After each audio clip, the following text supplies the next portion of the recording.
Hello guys, ayan, good morning. Nandito tayo ngayon sa Bakal Gym, pero hindi ko na sabihin kung saan. Hindi ko naman siya pinopromote eh. So ayan guys, nagbabalik tayo ngayon after 3 weeks na walang workout. So, mahirap din pala kasi umpisa ka na naman. So, ayan guys, tip ko lang sa inyo, kung hindi kayo hindi kayo didiretso ng pag-workout, huwag na lang kayo minto. So, ayan guys, dahil first day ulit. So, ayan, pero sundot-sundot lang naman kasi medyo mahirap din eh. So, ayan guys. Samahan niyo ako.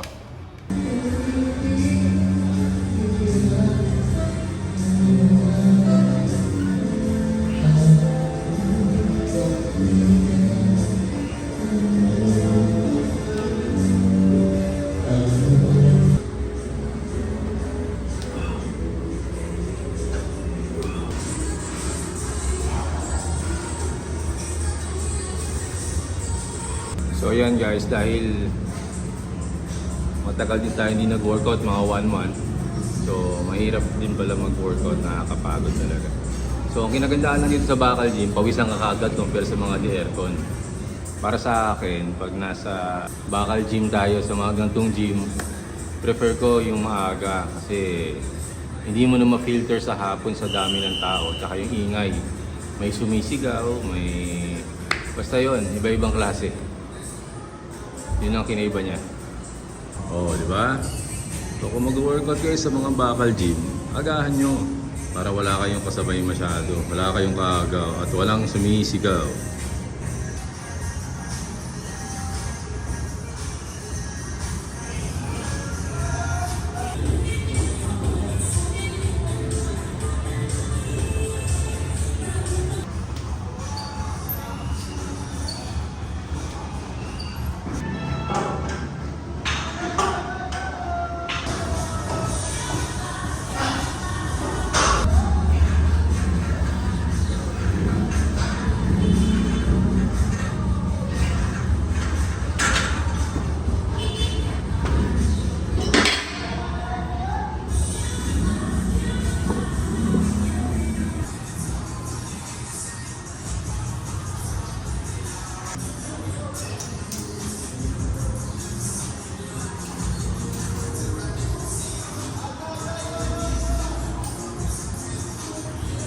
Bro, gusto mo palitan tayo?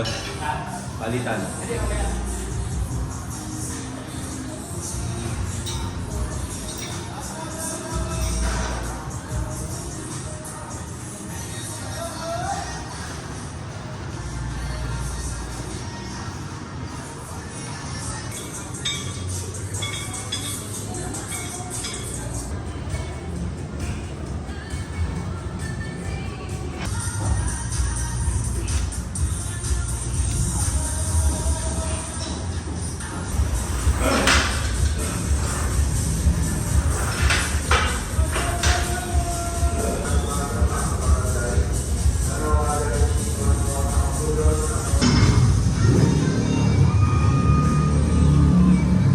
Hello guys, it's me again. So ayan guys, tapos na tayo mag-workout.